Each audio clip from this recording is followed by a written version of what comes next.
nous avons une mauvaise image de la souffrance. Nous avons une mauvaise interprétation de la souffrance.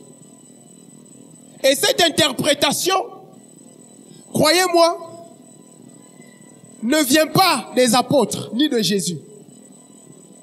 Les apôtres ne prêchaient pas que lorsqu'on décide de suivre Jésus, on a la belle vie. Non. Les apôtres, au contraire, enseignaient que lorsqu'on décide de suivre Jésus, on a choisi une vie pas facile, une vie de souffrance, une vie pas simple. Ce matin, tu vas me dire, non, c'est quand même bizarre. Vous allez juste remarquer une chose. Dans la vie chrétienne, la seule chose qu'il y a de facile, c'est d'accepter Jésus-Christ comme Seigneur et Sauveur. Et là, ce n'est que le début. Ensuite, il faut pardonner son prochain. Est-ce que c'est facile? Ensuite, il faut aimer son ennemi. Est-ce que c'est facile? Ensuite, il faut prier pour ceux qui nous persécutent. Est-ce que c'est facile? Est-ce que la vie chrétienne est une vie facile? Non. La vie chrétienne est une vie de souffrance. Tout simplement, si tu dis à un païen de pardonner à une personne qui a tué sa mère, là tu le mets en souffrance. Mais nous les chrétiens, nous sommes capables de le supporter. On va le comprendre au fur et à mesure que nous allons avancer. Je vais demander aux médias de nous projeter le prochain verset. 1 Jean le chapitre 2, le verset 15 à 17. La Bible déclare dans 1 Jean le chapitre 2, 15 à 17. N'aimez pas le monde, ni de ce qui est dans le monde. Si quelqu'un aime le monde, il n'est pas motivé par l'amour du Père. Lui, second dit, si quelqu'un aime le monde, l'amour du Père n'est pas en lui. La suite dit quoi? En effet, ce qui est mondain ou ce qui est dans le monde, c'est de vivre en fonction des désirs mauvais ou de vouloir tout ce que l'on voit et de se vanter de tout ce que l'on a. Tout cela vient non pas du Père, mais du monde.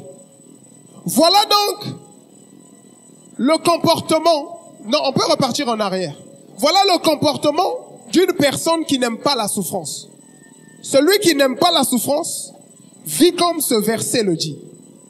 C'est une personne qui vit en fonction des désirs mauvais ou de vouloir faire tout ce que l'on voit ou de vouloir se vanter. Dans Louis II, on parle de la convoitise.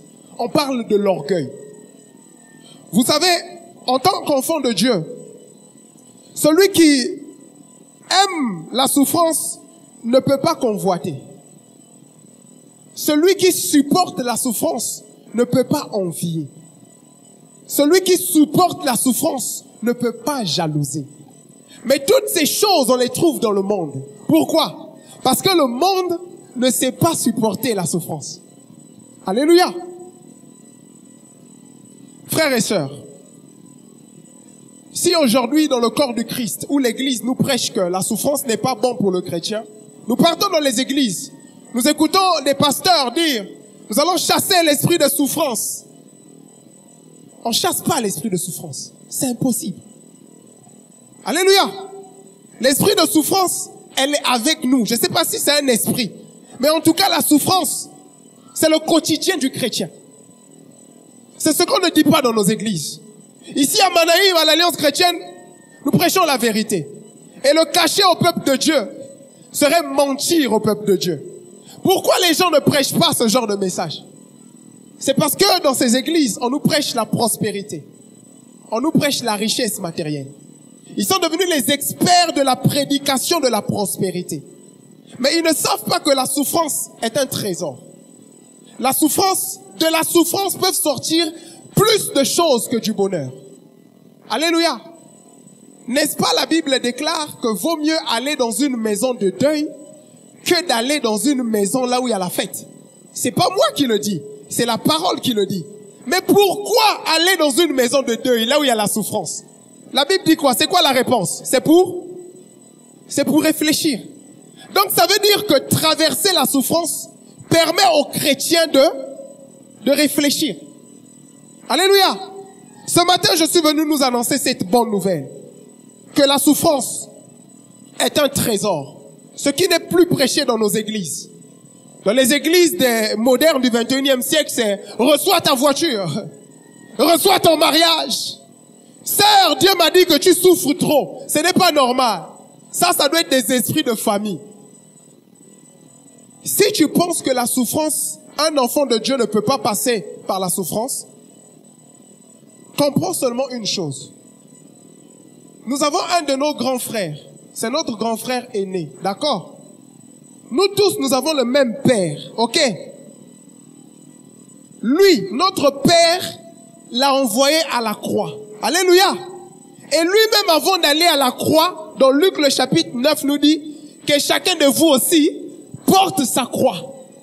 Qui es-tu pour ne pas vouloir passer par des temps de souffrance?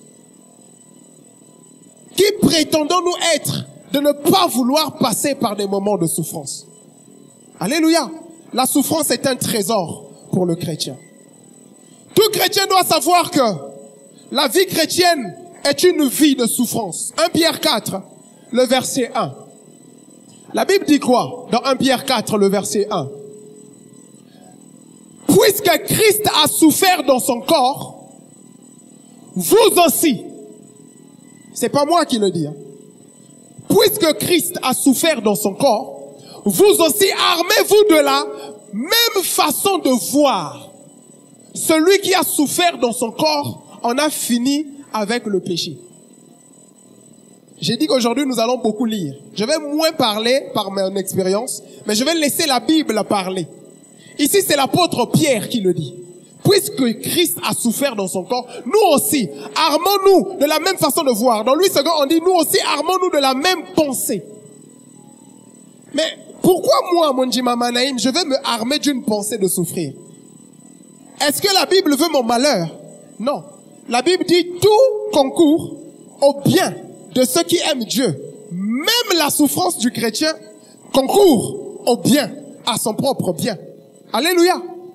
Luc, le chapitre 9, le verset 23 que nous venons de lire, nous dit que celui qui veut me suivre se charge de sa croix. Pierre ne fait que le confirmer. Je pense que c'est le prochain verset, n'est-ce pas? Luc 9, le verset 23. Il disait à tous, si quelqu'un veut me suivre, qu'il s'abandonne à lui-même et qu'il prenne sa croix. N'est-ce pas que nous voyons que ce que Pierre dit et ce que Jésus dit, il y a une concordance. Alléluia. Mais qu'est-ce qu'on nous prêche aujourd'hui? C'est pas parce que je traverse un temps de souffrance que Dieu est en train de me châtier. La souffrance n'est pas un châtiment. Alléluia. Traverser un temps de galère n'est pas un châtiment. Passer par le célibat, c'est pas un châtiment. Alléluia. Même passer par la maladie, ce n'est pas un châtiment. Ce jour-là, un homme appelé Job. C'était un homme pieux. La Bible dit qu'il craignait Dieu. Le gars n'avait rien fait. Il n'avait rien fait à personne. C'était un chrétien comme vous et moi. Mais il s'est passé quelque chose. C'est que au ciel, il y a quelque chose aussi qui se passait. Vous savez, lorsque nous sommes ici dans l'église, il y a le monde spirituel aussi existe. Là-bas aussi, il y a des gens. Alléluia. Et Dieu demande à Satan, Satan, où étais-tu? Il dit, je parcourais le monde. Mais le terme grec de parcourir veut tout simplement dire que Satan disait, je dominais le monde. Ce verbe-là, c'est le verbe dominer. Donc il est venu pour défier Dieu. Qui a donné le pouvoir à Satan? C'est Adam. Parce que Dieu avait déjà tout enlevé à Satan. Il a envoyé sur terre, il a déchu. Mais c'est Adam qui a pris de son autorité, il a donné à Satan. Alors il est devenu le dominé. Et Satan est devenu celui qui domine, le dominateur. Alléluia. Et ce jour-là, puisque Satan est en train de défier Dieu, Dieu lui dit, ok, n'as-tu pas vu mon serviteur Job? Est-ce que vous comprenez l'histoire? Puisque tu me défies, que toi tu domines sur la terre, n'as-tu pas vu mon serviteur Job? Et il dit, si je l'ai vu, mais il te craint, il a peur de toi, il t'aime parce que tu lui as donné des richesses. Et Dieu dit, ah, comme mon père disait, comment ça? Comment? Mais le jeune là, il veut me défier. Donc tu veux dire que Job, même par intérêt, il dit oui, Si tu ne l'avais pas rendu prospère, si tu arraches tout ce que tu lui as donné, il va te maudire sur le champ. Est-ce que vous voyez le défi qui s'est passé là-haut?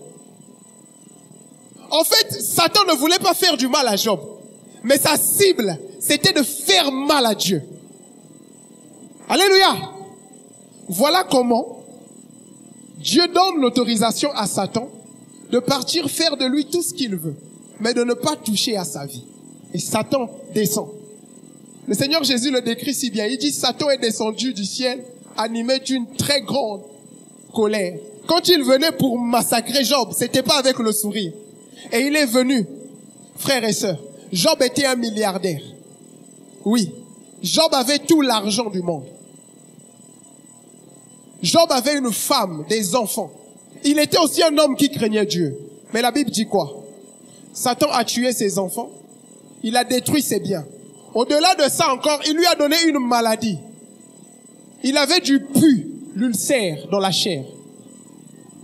Et Job est resté dans cet état. Alléluia. Et Dieu était au ciel. Il observait la douleur, la misère de Job. C'est l'épreuve de Job. Job avait une épreuve à challenger.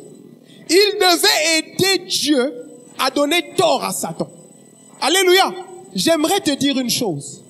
Le fait que tu traverses des temps difficiles, aide Dieu à donner tort à Satan dans tes temps difficiles.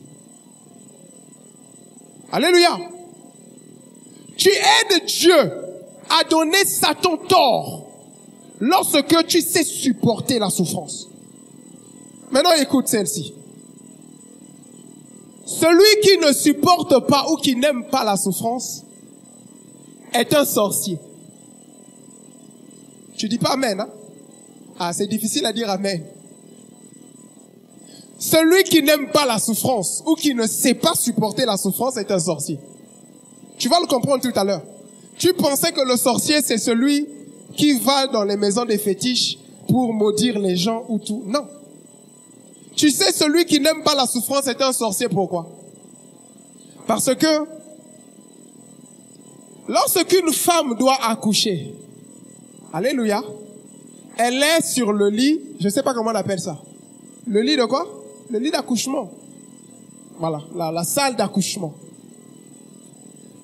Elle doit souffrir, n'est-ce pas? Et les sages-femmes au Congo, qu'est-ce qu'elles font? Si tu n'ouvres pas les pieds, on fait quoi? On te tape. Pourquoi? Parce que tu n'aimes pas la souffrance. Du coup, puisque tu n'aimes pas la souffrance, tu es un sorcier. Parce que tu veux tuer l'autre. Alléluia. Si tu n'aimes pas la souffrance, tu es un sorcier. Tout simplement pourquoi? Parce que lorsque tu es un cultivateur, il faut l'eau n'angouba. Ngouba faut bota. Alléluia. On te donne un quaker d'arachide. Il faut l'eau nango. Tu as des enfants avec toi. Tu habites au village. Qu'est-ce que tu fais? Tu prends l'arachide parce que tu n'aimes pas la souffrance.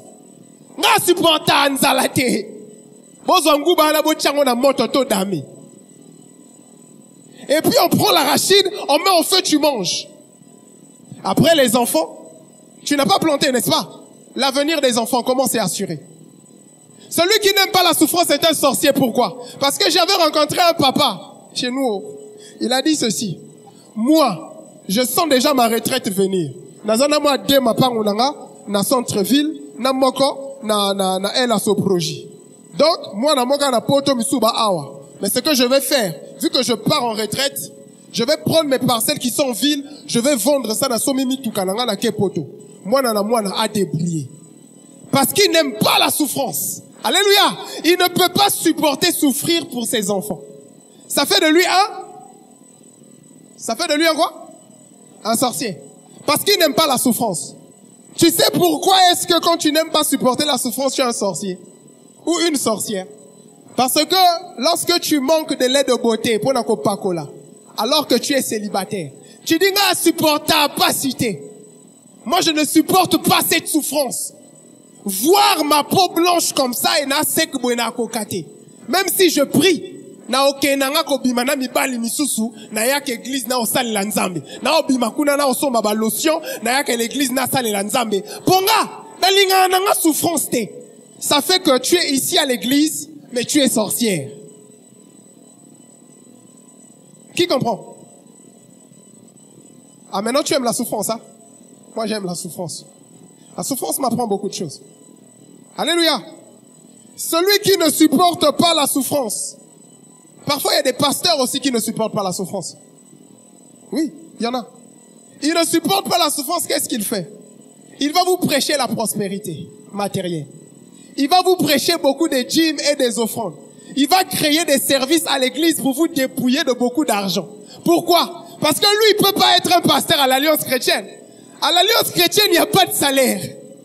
De sorte que quand il voit le ministère avancer, il a l'appel au ministère et dit non.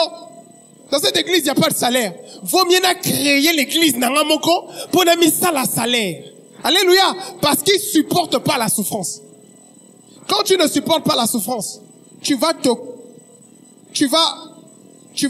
vivre comme les gens du siècle présent.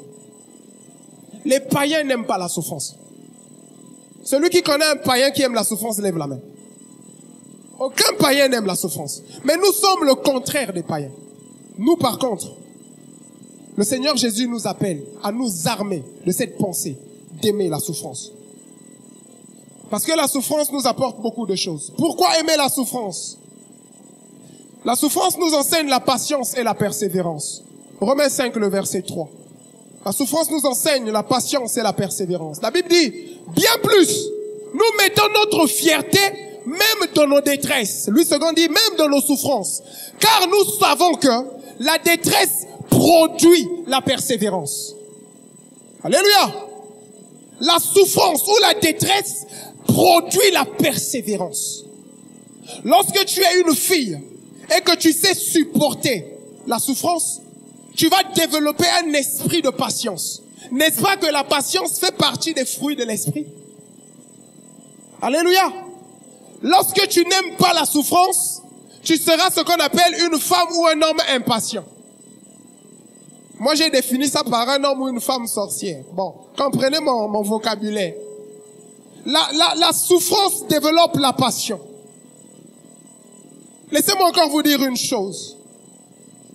La Bible dit, mieux vaut souffrir.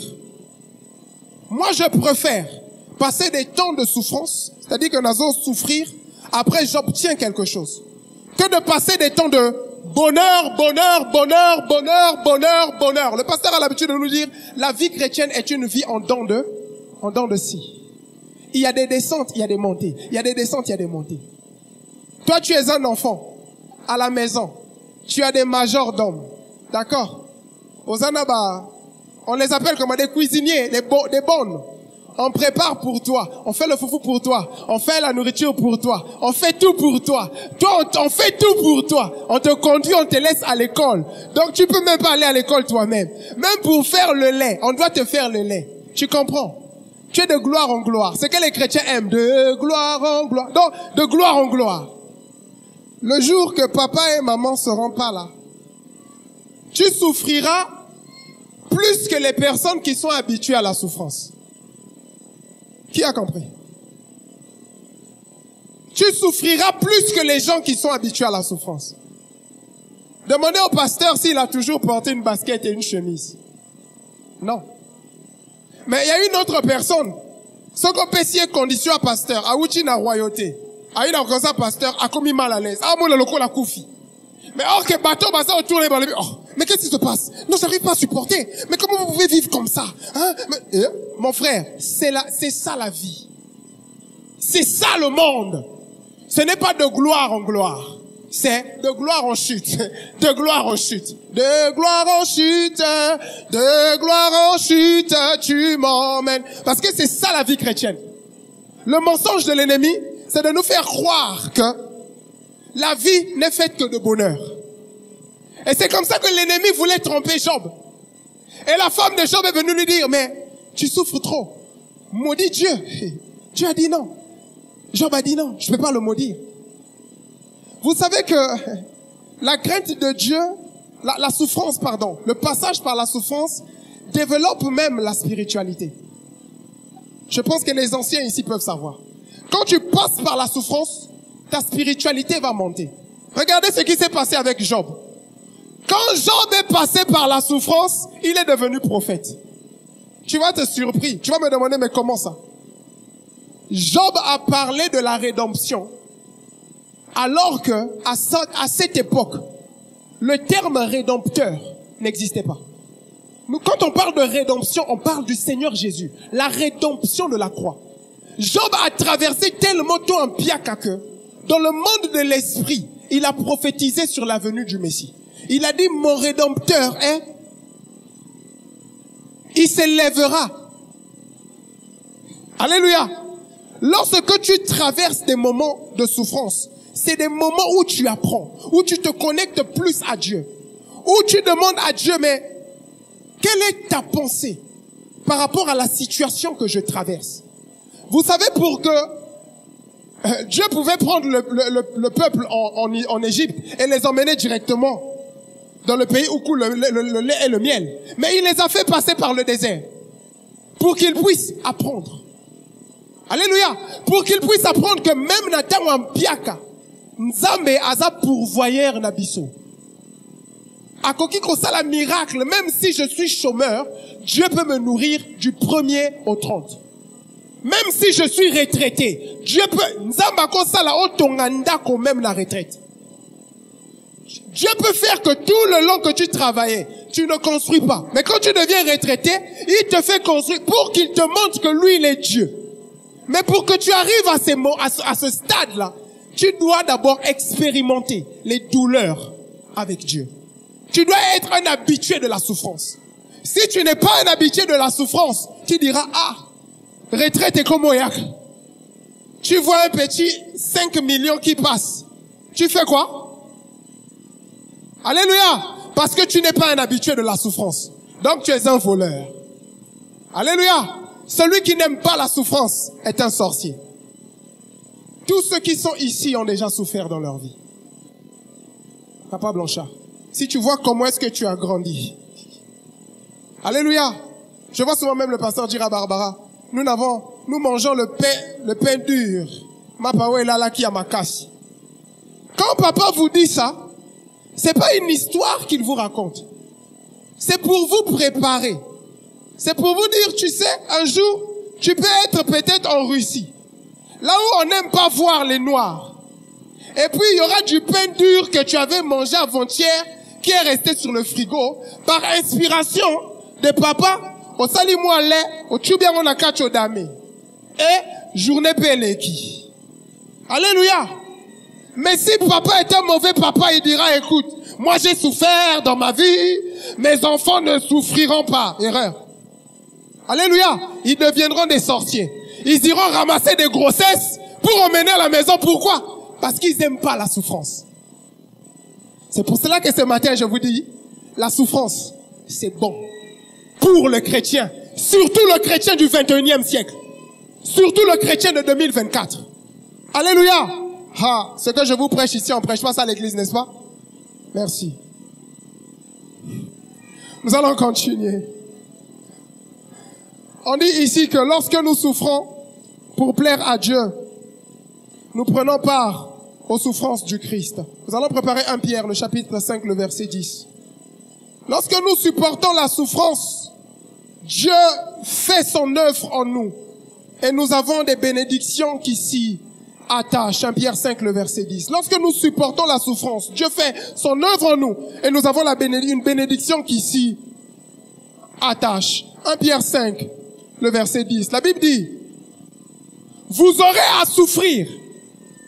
C'est pas moi qui le dis, hein. C'est la parole. J'ai dit aujourd'hui, nous allons laisser la Bible parler. Vous aurez à souffrir encore un peu de temps. Mais Dieu, source de toute grâce, vous a appelé à participer à sa gloire éternelle dans l'union avec Jésus-Christ. Lui-même vous perfectionnera, vous affermira, vous fortifiera et vous établira sur de solides fondations. C'est-à-dire que quand nous traversons des temps de difficulté, nous devons mettre une chose en tête, c'est que Dieu est en train de nous perfectionner. Alléluia! Dieu te perfectionne dans ton célibat. Dieu te perfectionne dans ton chômage. Dieu te perfectionne alors que tu es orphelin ou orpheline. Parfois tu te poses la question, les autres ont leur papa. pourquoi j'ai mon papa? Pourquoi moi j'ai pas mon papa? Il y a une histoire drôle. Tu sais, papa, la première fois que Marie a vu une de mes sœurs, ma sœur lui a dit, il y a une chance, hein. Oui, mais ce qui papa n'a pas à la canabo moi. Kasi beaucoup tanate. Kasi ba na ba États-Unis. Ce qu'elle lui disait, c'était la vérité. C'était pas le mensonge. Alléluia. Moi, j'ai l'habitude de dire ceci à ma femme. Si mon père était resté en vie, j'aurais pas connu Dieu.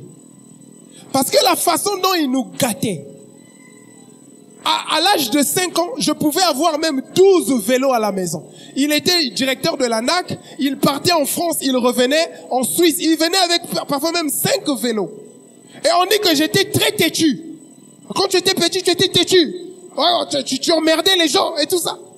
Et tu étais aussi arrogant. J'ai dit, à 6 ans. On dit oui, tu étais arrogant. Et puis j'ai béni Dieu. J'ai dit, Seigneur, merci. La plus grande richesse, ce n'est pas de posséder les choses de ce monde, mais c'est d'avoir Jésus-Christ. Donc, si tu peux tuer un père pour que je puisse te connaître, à toi c'est la gloire. C'est pour cela que je dis toujours aux jeunes, faites attention. Parce que parfois, nous les jeunes, nous pouvons tuer des parents par nos comportements. Tu fais de ton père ou de ta mère une idole. Mais Dieu veut faire de grandes choses avec toi. Qu'est-ce qu'il fait? Il tue maman. Il ne cessera pas d'être Dieu. Il enlève papa. Il ne cessera pas d'être Dieu. Il va te faire passer par ce désert pour te façonner, afin que tu ne saches que compter sur lui. Alléluia. La souffrance est une bonne chose. Tu peux répéter, hein? Dis, la souffrance est une bonne chose. Même si on ne dit pas ça dans les églises, mais ici à Manaïm, on va le dire ce matin. Aimer la souffrance développe l'empathie, l'amour. Celui qui n'a pas peur de la souffrance n'a pas peur de perdre ce qu'il a pour aider les autres. Acte le chapitre 44, le verset 45. Celui qui n'a pas peur de la souffrance n'a pas peur de perdre ce qu'il a. La Bible dit, tous les croyants étaient unis et partageaient entre eux tout ce qu'ils possédaient. Ici, ce verset nous parle de la première église. Alléluia. Lorsque les apôtres habitaient ensemble à Jérusalem, on dit, tous les croyants étaient unis et partageaient entre eux tout ce qu'ils possédaient. Oui, 45. Ils vendaient leurs propriétés et leurs biens. Comment quelqu'un peut vendre sa parcelle pour aider son voisin? Comment moto, un frère dit, à Kokiko, au Zubilo, on a Naku, au Tekiango, pour le Sunganga. Comment est-ce possible? C'est-à-dire que lorsque tu aimes la souffrance, tu n'as pas peur de perdre ce que tu as. Vous savez comment nous donnons l'offrande à l'église? Il y a des prédicateurs au Balovara. Pourquoi? Parce que nous n'aimons pas souffrir. C'est pour cela que nous donnons mal, papa. C'est pour cela que nous donnons mal à Dieu. On se dit, si je donne le dernier 5000 que j'ai là, qu'est-ce que je vais manger? Mais ici, la Bible dit que les apôtres vendaient leurs propriétés et leurs biens et ils repartissaient l'argent ainsi obtenu entre tous en tenant compte des besoins de chacun. On va encore lire un autre verset qui le confirme. Acte 3, le verset 34 à 35. La Bible dit quoi ici? Acte 3 cette fois-ci. À 26. Ah, donc j'ai confondu. D'accord, c'est pas grave. Donc c'est une façon tout simplement de nous dire que lorsque nous savons supporter la souffrance, nous n'avons pas peur d'aider notre prochain. Nous n'avons pas peur de prendre le risque de nous mettre en danger. Parce que même lorsque tu te mets en danger, Dieu sait que tu es en danger pour aider ton prochain. Et il va pourvoir au-delà de la mesure. C'est pour cela que la Bible dit la main qui donne, c'est la main qui est bénie. C'est seulement pour dire que celui qui se met en danger en offrant, Dieu ne lui laisse pas tomber. Dieu se souvient de lui. Dieu prend soin de lui. Voilà pourquoi au travers de ce verset, changeons même notre façon d'apporter les offrandes. Vous savez, quand on approche la fin du mois, les trésoriers le savent. On sent que la façon de donner est en train de tituber. Mais bien au contraire, fais le contraire. Dieu, il faut aussi expérimenter Dieu. Il faut expérimenter Dieu. Dieu, Seigneur, il ne me reste que 2000 francs. Mais c'est la fin du mois. Avec quoi je vais me déplacer? Mais Seigneur, je le donne pour l'avancement de ton œuvre. Et tu verras que le Seigneur ouvrira les écluses des cieux. Alléluia. Supportez la souffrance, car Dieu se glorifie dans nos faiblesses. 2 Corinthiens. 2 Corinthiens, le chapitre 12, le verset 7 à 10. Ici, c'est l'apôtre Paul qui est en train de parler. Supportez la souffrance car Dieu se glorifie dans nos faiblesses. Il dit, c'est pourquoi, afin que je ne sois pas enflé d'orgueil, une dure souffrance. Alléluia. Ah, là c'est Paul qui parle. Hein. C'est pas n'importe qui. Il dit, c'est pourquoi, afin que je ne sois pas enflé d'orgueil. Afin que je ne sois pas enflé d'orgueil. Une dure souffrance m'a été infligée dans mon corps. Comme un messager de Satan destiné à me frapper et m'empêcher d'être enflé d'orgueil. Dans la suite, on dit quoi? 3 fois j'ai supplié le Seigneur de me délivrer de cette souffrance. Reste d'abord là. L'apôtre Paul dit ceci. Frères et sœurs, 3 fois il a prié. C'est pas n'importe qui, c'est l'apôtre Paul. Il a prié 3 fois. Pour que l'Éternel, pour que Dieu le débarrasse de cette souffrance. Voilà ce que nous les enfants de Dieu nous faisons. Il y a tellement de souffrance. Nous partons voir des hommes de Dieu s'agenouiller devant eux et ils disent ce genre de prière. Je chasse tout esprit de souffrance sur toi, frère. Tu n'as rien compris. L'apôtre Paul dit il a prié 3 fois. Qui es-tu pour ne pas vouloir passer par le feu de Dieu? Qui es-tu pour ne pas vouloir expérimenter les preuves du Seigneur? Or, si tu arrives chez le pasteur Zacharie, le papa a souvent une façon de parler. Lorsque tu viens, attendez, je vais vous la faire, vous allez aimer. Si tu viens voir le pasteur parce que, par exemple, des problèmes financiers, il va te dire, il n'y a pas de prière pour ça. Alléluia. Il va dire, on va prier, mais il faut savoir comment apporter dans la maison de Dieu et aider aussi son prochain. C'est tout. Papa, nous on n'aime pas ça. Nous on aime quand on arrive comme ça. Papa, j'ai des problèmes financiers. Ah, ok. On va un peu dans l'Ancien Testament. On cherche le verset, on dit, tu seras la tête et tu ne seras pas la queue. Mais nous sommes dans la Nouvelle Alliance. Vous savez ce qui veut dire tu seras la tête et pas la queue, d'après l'alliance dans laquelle nous sommes? La Bible déclare ceci. Le fils de la femme, Genèse 3, écrasera la tête du serpent. Alléluia. Dans l'Ancien Testament, tous ceux qui habitaient sous l'Ancienne Alliance, ils étaient la queue. Parce que Adam avait donné à Satan la tête. Satan était devenu la tête, il était devenu le roi. Il dominait les hommes. C'est pour cela que ce verset d'après la Nouvelle Alliance, quand je dis « je serai la tête et non la queue », c'est une façon de dire que je suis positionné avec Jésus en tête de toutes choses, de sorte que Satan est derrière. Et je l'écrase la tête quand je le veux. Il ne peut plus dominer sur moi. Le diable ne peut plus dominer sur moi. Mais nous, quand on va pour qu'on prie pour nous, on utilise ce verset pour nous montrer que nous allons chasser l'esprit de souffrance et de pauvreté pour que nous puissions rentrer dans les bénédictions. C'est une hérésie. C'est un mensonge. C'est un vol et c'est une escroquerie. Chaque fois que vous partez, on dit, on chasse l'esprit de pauvreté. Frère, depuis qu'on a commencé à chasser les esprits de pauvreté dans leur vie, ils sont toujours tels qu'ils sont. Rien n'a changé. Mais qu'est-ce qui se passe? Est-ce que leur Dieu est mort? Non, leur Dieu n'est pas mort. C'est parce qu'il y a certaines souffrances que Dieu veut que nous puissions traverser. Alléluia. Toi, tu veux être riche. Tu veux être riche, non? Il faut souffrir en épargnant. Frère Eddy, quelqu'un veut être riche, non? Il faut souffrir en épargnant. Si tu dis, souffrir, tu prends les 10 000 francs au monnaie, on lit, on zoomke, on lit, on zoomke, on lit. Puis tu n'aimes pas la souffrance. Alléluia. Mais tu veux être riche. Alléluia.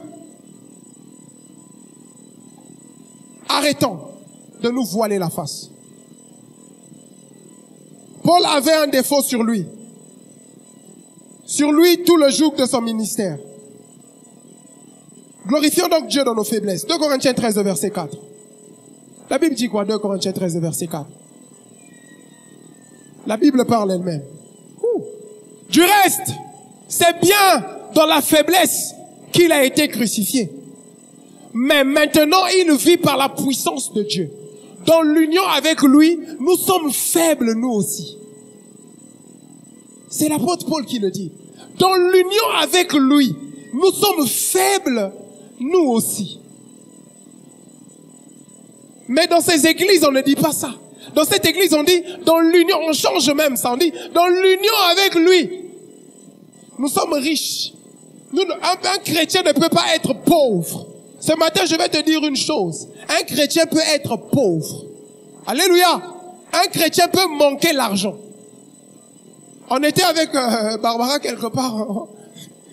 On écoutait une personne dire, si tu vois un chrétien pauvre, c'est que quelque chose ne va pas dans sa vie. Quoi?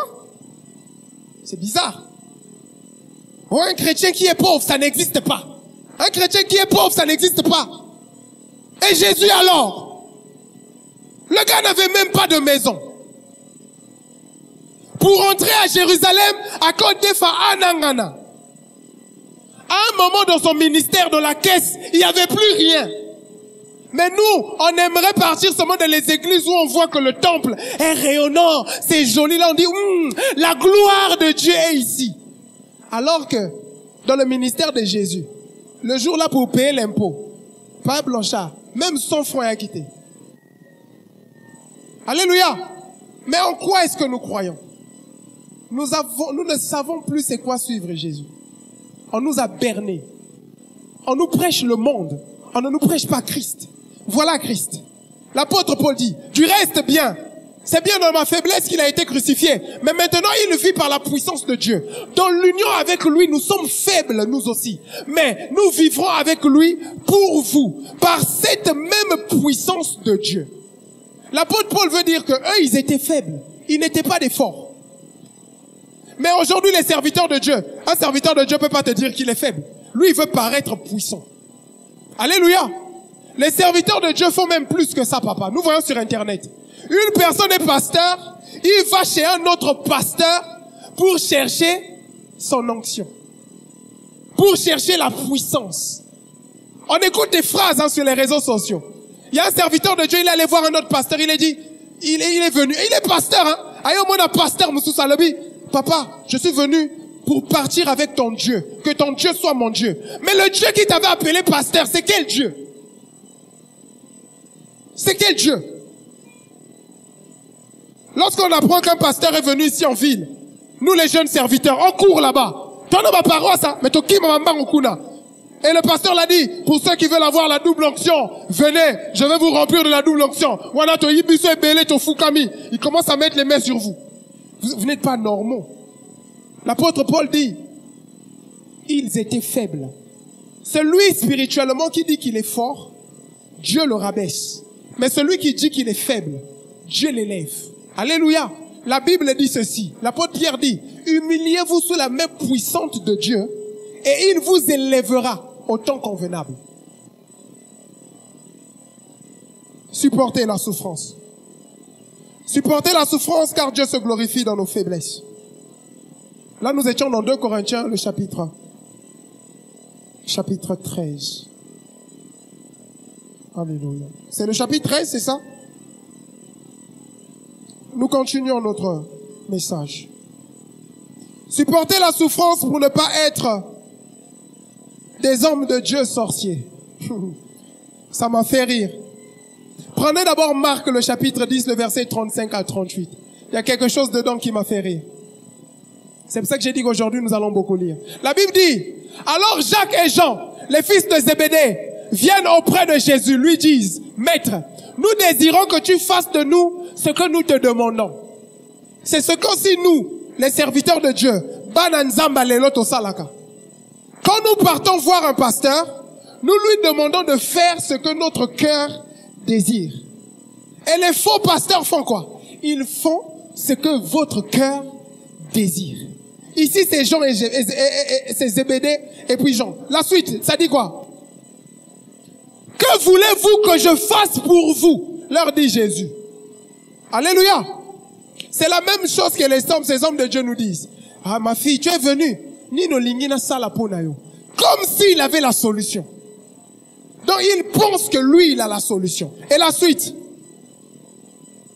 Ils lui répondirent, quand tu seras dans ta gloire, accorde-nous de siéger à côté de toi, l'un à ta droite, l'autre à ta gauche. Quand nous partons voir Non, pasteur, je suis venu te voir parce que na mon empia ko eleki. Et comme il colle envoûtement. D'ailleurs, mon a pour sambela pour na zo visa na kende poto. Et c'est ce que Jean et Jacques avaient fait. Ils sont venus voir Jésus pour dire, nous voulons que quand tu viendras dans ta gloire, que l'un siège à ta gauche et que l'autre puisse siéger à ta droite. Cela fait d'eux des sorciers. Et c'est quoi la suite? Mais Jésus leur dit, vous ne savez pas ce que vous demandez. Il y a des choses que nous demandons, nous ne savons pas ce que nous demandons. Non, Seigneur. Il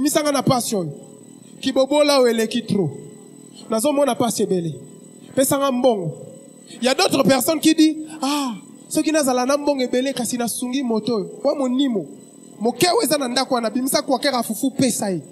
Mais nous ici, nous voyons que Jésus, je ne vais pas tout lire, Jésus leur a dit non, c'est pas comme ça qu'il faut faire. Vous n'êtes pas capable de boire la coupe de la douleur, la coupe de la souffrance. Vous n'êtes pas capable de boire.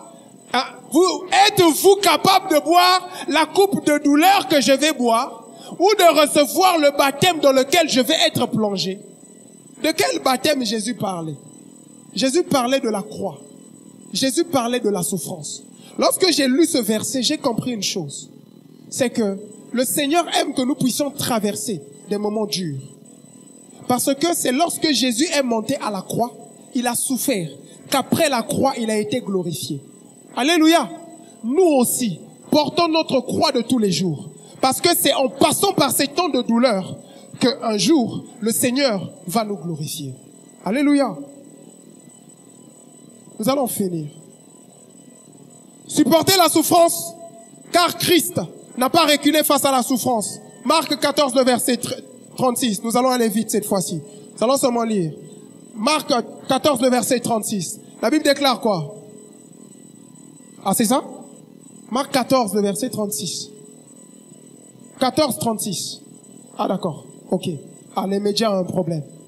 Si quelqu'un a trouvé, il peut lire pour nous. Ça bloque. Ici, on nous fait comprendre une chose. Supportez la souffrance car Christ n'a pas reculé devant la souffrance. Il disait, Abba Père, tout est possible pour toi. Éloigne de moi cette coupe de douleur. Éloigne de moi ce célibat. Éloigne de moi ce chômage. Éloigne de moi la difficulté que je suis en train de traverser. Mais il dit, non pas que moi je veux, mais ce que toi tu veux. Lorsque tu traverses des temps difficiles, dis Seigneur, fais de moi ce que tu veux. Parce que même Nathan wa pas si on a ça. Mais nous savons que le Seigneur Jésus, il n'est pas heureux de nous voir passer par des moments difficiles. Bien au contraire. À la fin de la souffrance, il a toujours prévu quelque chose. Il a toujours prévu le moyen d'en souffrir. La Bible dit que nous ne pouvons pas être tentés au-delà de nos forces. Nous ne pouvons pas être éprouvés au-delà de nos forces. Le Seigneur Jésus nous fera passer par des chemins que nous arriverons à supporter. Mais si tu n'arrives pas à supporter ces moments-là, c'est que tu es sorcier. Alléluia. Si tu ne peux pas supporter le célibat, et puis fermer les pieds et rester calme, c'est que tu es une sorcière. Alléluia. Si tu ne peux pas supporter la galère, mais tu préfères voler l'argent dans ton travail, tu es un sorcier. Alléluia. La prospérité pour tous les chrétiens est une fausse doctrine. Je répète, j'aimerais le dire. La prospérité pour tous les chrétiens est une fausse doctrine. Tous les chrétiens ne seront pas riches. Frère Eddy, tous les chrétiens ne seront pas riches. Tous les chrétiens ne mourront pas riches. Parmi nous, il y a ceux qui laisseront à leurs enfants 5 millions. Il y a ceux qui laisseront à leurs enfants 1 million. Il y a ceux qui laisseront à leurs enfants 200 000. Il y a ceux qui laisseront à leurs enfants 10 parcelles. Il y a ceux qui laisseront à leurs enfants 1 parcelle. Alléluia.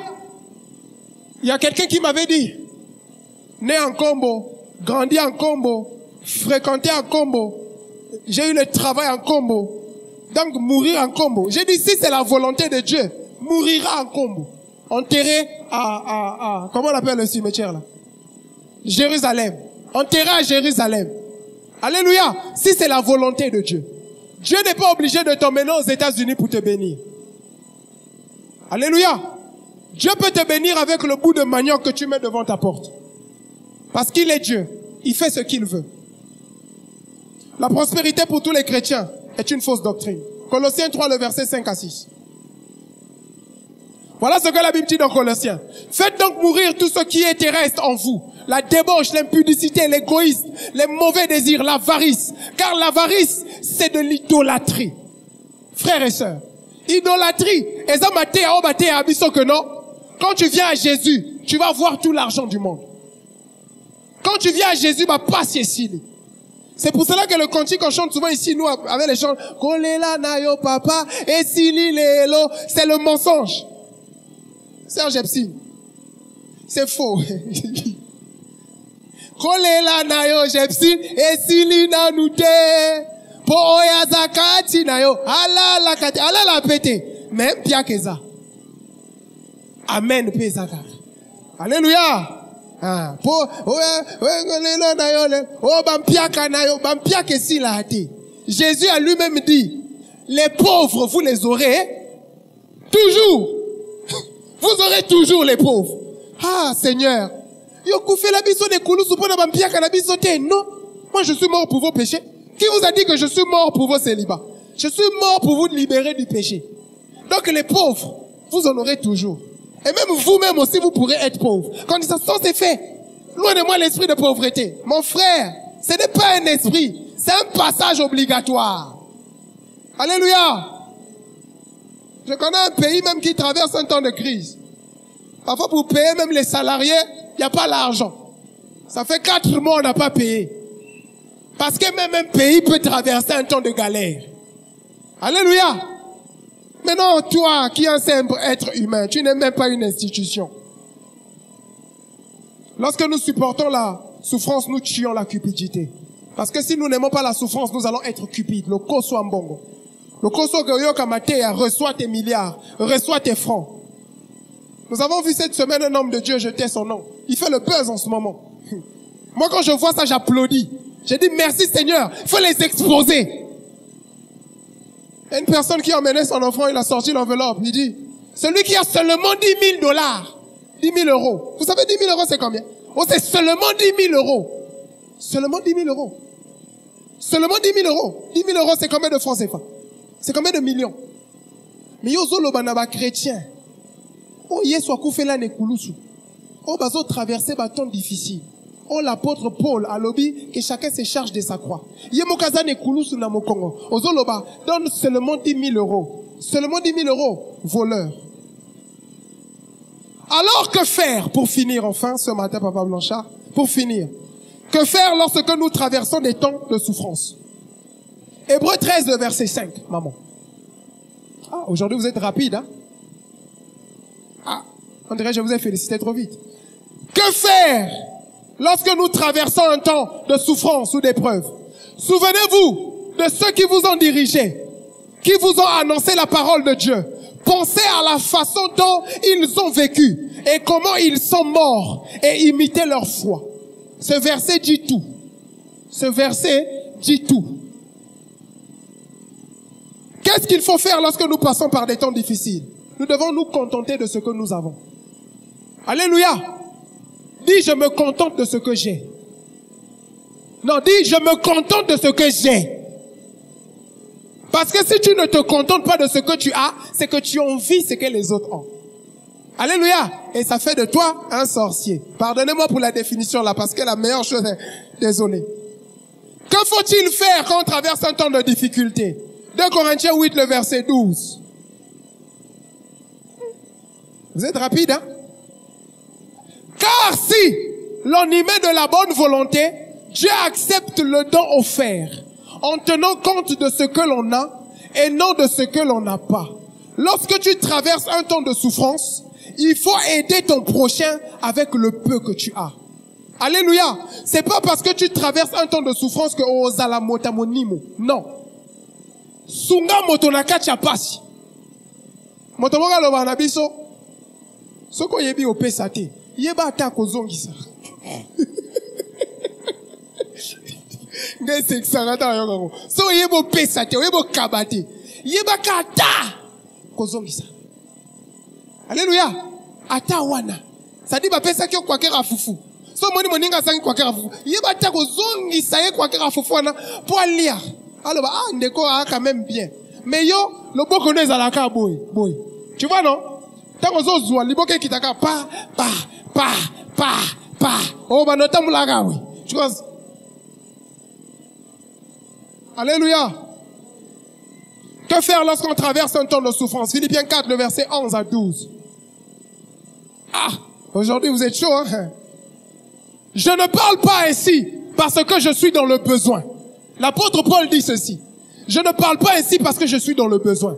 J'ai en effet appris à me contenter toujours de ce que j'ai. La suite.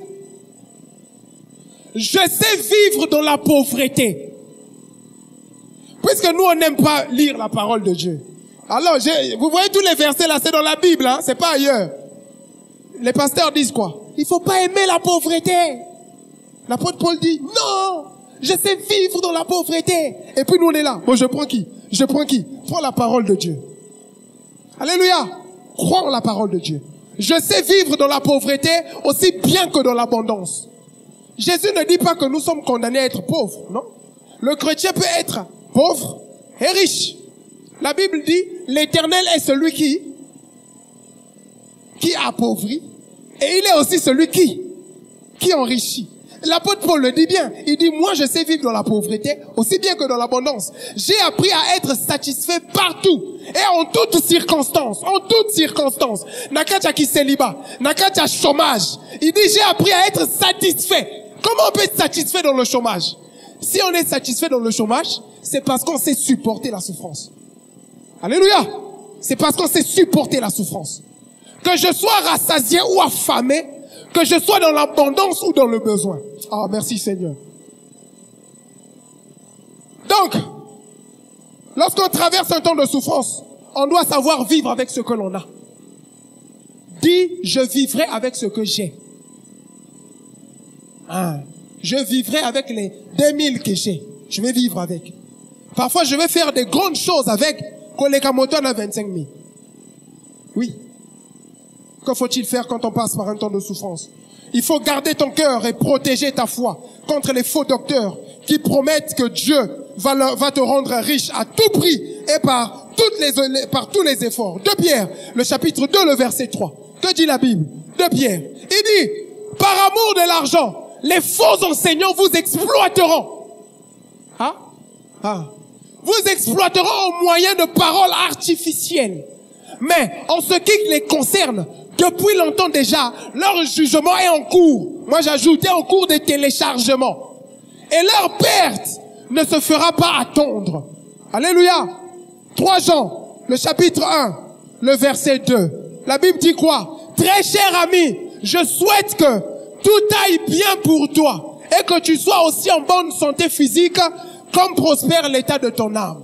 Ici, c'est l'apôtre Pierre qui parle à Gaius. Vous savez le verset biblique là, non frère Eddy? C'est le verset biblique le plus utilisé par le pasteur Obate à la prospérité matérielle. Sois prospère à tout égard, comme prospère l'état de ton âme. Ouais? Qu'est-ce que tu penses que l'apôtre Jean a dit? L'apôtre Jean n'a pas dit que reçois ton miracle, reçois ta richesse. Il a dit à Gaius que puisque ton âme est riche, puisque tu es en bon terme avec Jésus, puisque tu es un bon chrétien, je souhaite que ta vie aille aussi bien. Il a souhaité. Il n'a pas dit reçois. C'est comme ce matin. Je souhaite que chacun de nous puisse vivre des moments magnifiques avec le Seigneur. Je souhaite que chacun de nous puisse prospérer comme prospère l'état de l'âme de chacun. Je prie que je souhaite. C'est ça je prie. Je prie où je souhaite. Pas je déclare et j'impose. Même si tu imposes à Dieu, Dieu au ciel, il dit, ne donne pas. Et tu n'as rien fait. Parce que c'est une fausse doctrine. Comment faire, enfin, quand on traverse des temps de souffrance? C'est par là que nous allons finir. Romains 12, 12. Romains 12, 12 dit, réjouissez-vous à cause de votre persévérance. Soyez patients dans la détresse. Priez avec fidélité. Lorsque tu traverses des temps de souffrance, qu'est-ce que tu dois faire? Tu dois être patient. Tu dois être patient parce que Dieu n'abandonne pas ses enfants. La situation que tu traverses ne va pas durer longtemps. Elle n'est que passagère. C'est comme ce qui s'est passé avec Job. Ce n'est qu'un moment passager. Après, tu sauras dire, ah, Dieu m'a exaucé. Alléluia. La patience quand tu traverses un temps de détresse. La Bible dit aussi, priez avec fidélité. Priez avec fidélité, pas avec infidélité. Parce que quand tu pries avec infidélité, c'est-à-dire que tu viens à Manaïm ici, tu pries, mais vu que tu ne peux pas supporter la souffrance, tu vas sortir avec les petits makangou. Là, tu pries avec infidélité. Mais prier avec fidélité, c'est, tu viens à Manaïm, tu es chômeur, tu ne voles pas. Tu es célibataire, tu restes pieux, jusqu'à ce que la personne viendra t'épouser. Alléluia. Voilà, ma message à Bebaloba, amen. Jacques 5, le verset 7 à 8. Ce sont nos derniers versets. Prenez donc patience. On le dit encore. Frères et sœurs, jusqu'à ce que le Seigneur vienne. Voyez comment le cultivateur prend patience, attendant les précieux fruits de la terre, jusqu'à ce qu'il en reçoive les prémices, puis ceux de l'arrière-saison. Lorsque nous traversons des temps de difficulté, il faut que nous soyons comme des cultivateurs. Oloni Nguba, Oloni Nkaba, Oloni Zela. Quand tu viens à Manaïm, tu es en train de s'aimer. Lorsque tu pries, tu es en train de s'aimer. Maintenant, Dieu dit, attends un tout petit peu. Ne sois pas pressé. Alléluia. Jacques 5, le verset 13. La Bible dit quoi encore? Quelqu'un parmi vous souffre-t-il? Manaïm, quelqu'un parmi vous souffre-t-il? Est-ce qu'ici à l'église, il y a des gens qui souffrent? Oui. Nous traversons des temps de souffrance. Il dit qu'il prie. Prie. Tu traverses des temps de souffrance, prie. Ne va pas chez les féticheurs. Le féticheur donne avec la main gauche. Papa dit quoi? Il gifle avec la main droite. J'ai tellement aimé cette phrase que je l'ai mis dans une de mes chansons. Satan appelle ça à la gauche, appelle ça à la droite. China, c'est quoi le Dieu? C'est quoi la place? Satan appelle ça à la gauche, appelle ça à la droite. Nazanga qui fruit de l'esprit, nazanga qui patience et belle. C'est ça. Il faut être patient. Attends. On ne nous prêche plus ça à l'église. Quand tu arrives, tu souffres, on dit non, ta souffrance a trop duré. Qui es-tu pour dire que ma souffrance a trop duré? C'est celui qui est là-haut qui doit dire que ma souffrance a assez duré. Vous savez, nous venons ici pour le culte de la dédicace. Nous prions, nous dédions le mois. Une façon de dédier le mois, c'est dire, Seigneur, que ce soit dans la souffrance ou que ce soit dans le bonheur, tout va concourir à mon bien. Alléluia. Nous ne voulons pas faire des prières magiques ici. Pour dire que, coûte que coûte, Dieu, non. Dieu est souverain. Un souverain, c'est qui? Un souverain, c'est un roi qui fait ce qu'il veut. Il n'a pas de compte à rendre à qui que ce soit. Le contraire du souverain, c'est le président. Le président rend compte au peuple. Parce que le peuple est le chef du président. Mais le souverain n'a pas de chef. Alléluia. Nous sommes le peuple de Dieu. Lui, il est souverain. Donc lui, il fait ce qu'il veut. Alléluia. Toi, tu es pasteur, ou tu es prophète, ou évangéliste. Oh, je déclare, par le Dieu de mon Père, que tu reçois ces miracles. Et Dieu va dire, si je suis souverain, fais apparaître ça, on va voir. Et tu vas rien avoir. Alléluia. Patience. Qu'il prie. Quelqu'un est-il heureux qu'il chante des louanges? Alléluia. Ça, c'était Jacques, le chapitre 5, le verset 13. Frères et sœurs, ce matin, le message que je nous ai apporté, c'est ce message-là. Vous parlez de la souffrance. Le Seigneur a mis ça tout au long de la semaine dans mon cœur, afin que nous puissions savoir une chose. Que la souffrance n'est pas une fatalité, mais la souffrance fait partie même de la vie chrétienne. Un chrétien qui supporte la souffrance, un chrétien qui aime la souffrance, apprend beaucoup. Que le Seigneur bénisse sa parole.